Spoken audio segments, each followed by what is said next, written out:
Welcome to Raghavan naturopathy. आज बात करेंगे पेट की समस्या। आजकल जो भी मरीज हमारे पास पेट संबंधित बीमारी लेके आता है, उसको देखते हैं कि प्रायः पेंटोप्राजोल खाते रहता है। पेंटोप्राजोल गैस की दवा, और हर एक व्यक्ति गैस की कोई न कोई दवा खाता है, जो कि लॉन्ग रन में लंबे समय तक यदि उस दवा को खाया जाए, गैस की कोई भी दवा, जैसे पेंटोप्राजोल है, रेबिप्राजोल है, बहुत सारा दवा है, प्रोटॉन पंप इन्हिबिटर बोलते हैं।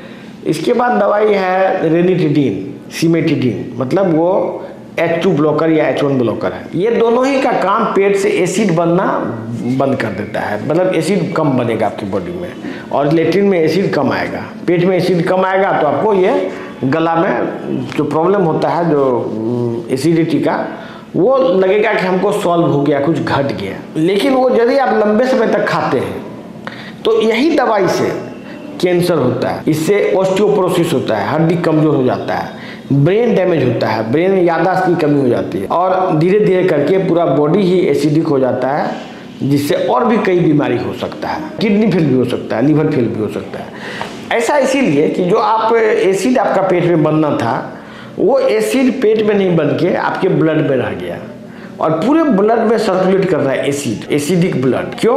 क्योंकि आपने एसिड को रिलीज करने का रास्ता बंद कर दिया। जो एसिड लेट्रिन से निकलता उसको आपने बंद कर दिया, अब वो ब्लड में एसिड घूम रहा है। ये बात ऐसा नहीं है कि मुझे पता है बाकी लोगों को नहीं पता है। हर एक डॉक्टर को किताब में पढ़ाया जाता है, बुक्स में लिखा होगा क्लियर कट। ये सब दवाई मुश्किल से 1 वीक से कम समय के लिए दिया जाता है, 7 दिन से कम के लिए रिकमेंडेड है। आदमी खा कितना साल से रहा है? कोई आदमी 10 साल से, कोई आदमी 12 साल से खा रहा है, डॉक्टर भी उसको लिख रहा है।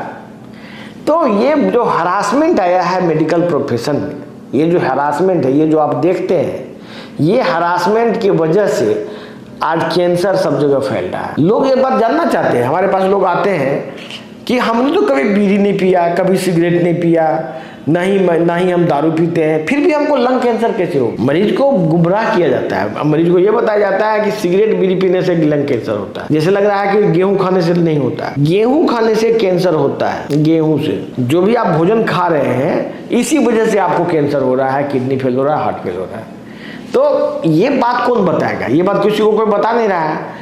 और लोग, इवन जिसका किडनी फेल हो गया, मान लीजिए किसी को किडनी फेल हो गया, किसी को हार्ट फेल हो गया, इसके बावजूद भी वो वही चीज करते जा रहा है जिस वजह से वो बीमार पड़ा है। ये जो बीमारी जो लाइलाज है, ऐसा नहीं है कि एलोपैथिक किताब में इसको इलाज नहीं लिखा है। जो हम लोग इलाज करते हैं नेचुरोपैथी का, यही इलाज एलोपैथिक के बुक्स में भी लिखा हुआ है। लेकिन पूरे इंडिया में बहुत ही दुर्भाग्य की बात है, ये बहुत ही दुर्भाग्य की बात है कि किसी भी हॉस्पिटल में, पूरे इंडिया में कहीं भी चले जाइए, डॉक्टर के पास एडिक्वेट सेटअप नहीं रहता है। एक डॉक्टर रहता है, एक कंपाउंडर रहता है, बस हो गया। पेशेंट को डाइट समझाने वाला कोई नहीं रहता है, उसको लाइफ स्टाइल सिखाने वाला नहीं रहता है कोई, उसको योगासन कराने वाला कोई नहीं रहता। मतलब उसको कोई भी तरह का गाइडेंस नहीं दिया जाता है कि दवा खाते रहो, जाओ मरो। यही हो रहा है। आप जहाँ भी दिखाते हैं, चाहे एम्स में हो, PGI चंडीगढ़ हो, कहीं भी दिखाते हो, या प्राइवेट क्लिनिक में हो, बस दवाई खाओ, जाओ मरो।